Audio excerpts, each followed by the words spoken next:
Students, आज हम 7th class की साइंस के यूनिट नंबर 7 की बुक एक्सरसाइज सॉल्व करेंगे। सबसे पहला हमारे पास क्वेश्चन है 7.1 इन circle the correct option.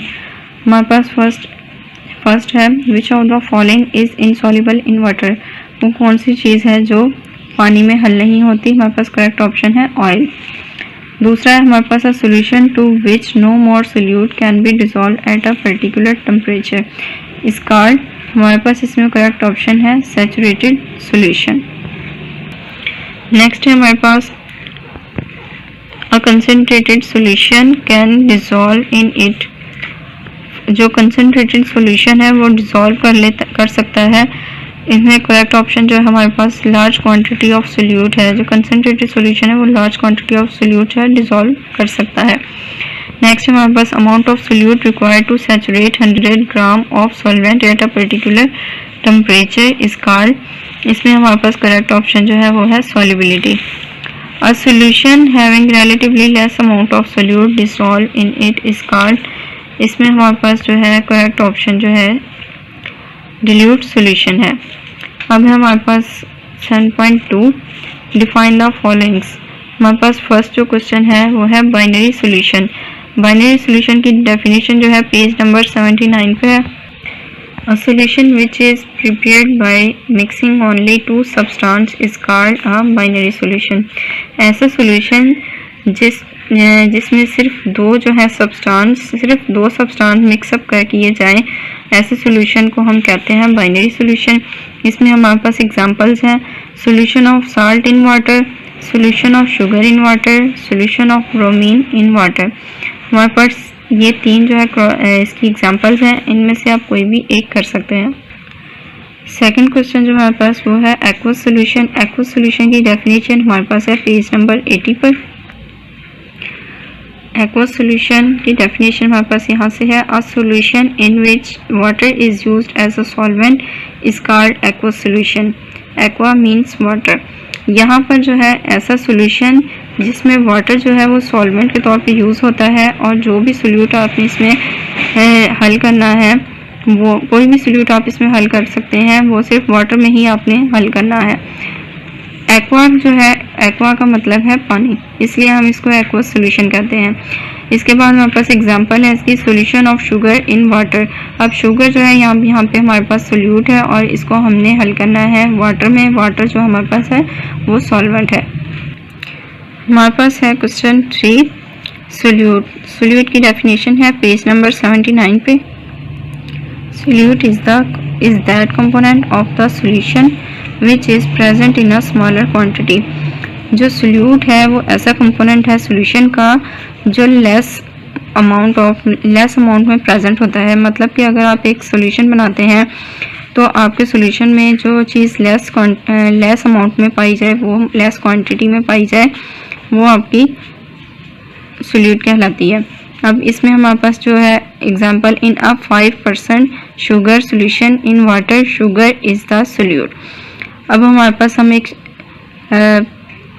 Solution बनाते हैं, उसमें जो हमारे पास वाटर है वो सॉल्वेंट है और वाटर जो है जो चीज़ ज़्यादा क्वांटिटी में होती है वो हमारे पास सॉल्वेंट होती है और जो चीज़ लेस क्वांटिटी में हमारे पास मौजूद होती है वो हमारे पास सोल्यूट होती है। हमारे पास है question number 4 homogeneous mixture. Homogeneous mixture की डेफिनेशन है a mixture in which the composition is uniform through out the mixture. Example है इसकी a mixture of water and sugar. जो होमोजीनियस मिक्सचर है, ऐसा होमोजीनियस मिक्सचर ऐसा मिक्सचर होता है जिसमें जो है जो हमारे पास सोल्यूट है वो कम्प्लीटली मिक्सअप हो जाता है और हमारे पास अगर हम वाटर में शुगर मिक्स करते हैं तो हमें जो शुगर है वो कम्प्लीटली मिक्सअप होने के बाद जो हमारे पास वाटर है वो उसमें हमें शुगर नीचे नज़र नहीं आती। ऐसे सोल्यूशन जो कम्प्लीटली मिक्सअप हो जाए उसको हम कहते हैं होमोजीनियस मिक्सचर। नेक्स्ट हमारे पास है question number 5 unsaturated solution. Unsaturated solution का हमारे पास जो डेफिनेशन है वो है पेज नंबर 82 पर। अनसैचुरेटेड सोल्यूशन की डेफिनेशन है यहाँ से a solution to which further amount of the solute can also be dissolve at a particular temperature is called unsaturated solution. यहाँ से लेकर यहाँ तक इसकी डेफिनेशन है और ऊपर जो है इसकी एग्जांपल है, यहाँ से लेके यहाँ तक इसकी एग्जांपल है। नेक्स्ट हमारे पास 7.3 है कंस्ट्रक्टेड रिस्पांस क्वेश्चन। इसमें क्वेश्चन नंबर 1 जो हमारे पास है वो है describe preparation of a solution. Preparation of a solution के जो सॉल्यूशन है उसको किस तरह बनाया जाता है। इसका हमारे पास करेक्ट आंसर है to prepare a solution that contains a specified concentration of a substance. It is necessary to dissolve the desired number of moles of solute in enough solvent to give the desired final volume of solution. Next हमारे पास second question है describe the factors affecting the solubility. हमारे पास इसका answer जो है वो page number 83 और 84 पर है। इसका आंसर है कौन से फैक्टर हैं जो सॉल्युबिलिटी पे अफेक्ट करते हैं। इसमें हमारे पास आंसर है 7.2.1 फैक्टर्स अफेक्टिंग सॉल्युबिलिटी। हमारे पास 3 ऐसे फैक्टर हैं जो सॉल्युबिलिटी पे अफेक्ट करते हैं। फर्स्ट है हमारे पास nature of the solute and solvent, next second है temperature of the solution, third है प्रेशर। ये पॉइंट्स आपने ये तीनों जो है पैराग्राफ, ये फर्स्ट वाला, सेकंड और नेक्स्ट पेज पे है प्रेशर, ये आप लोगों ने यहाँ तक पूरा कंप्लीट कर लेना है। उसके बाद हमारे पास थर्ड क्वेश्चन है explain the effect of temperature on the solubility of table salt in water. इसका हमारे पास जो answer solubility of the most of the salt rises with increase in temperature. This is because with increase in temperature kinetic energy of the molecule increases and the solvent molecules breaks apart the solute molecules that are held together by intermolecular attraction more effectively.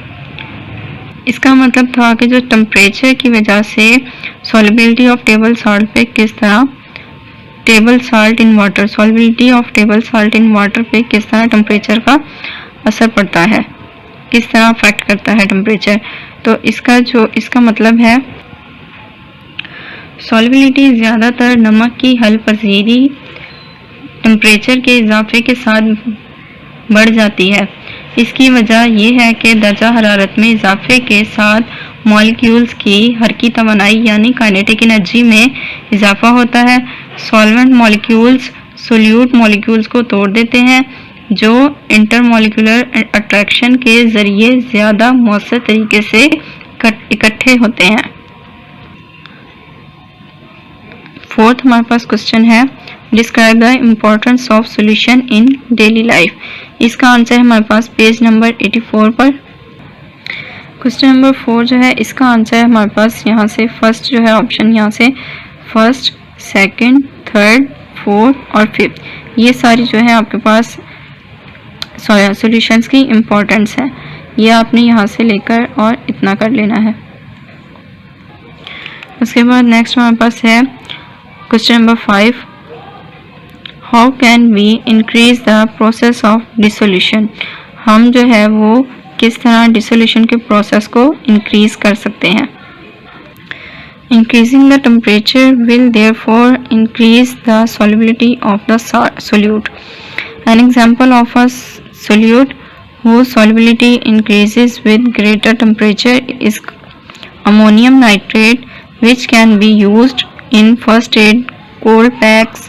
Ammonium nitrate dissolving in solution is an endothermic reaction.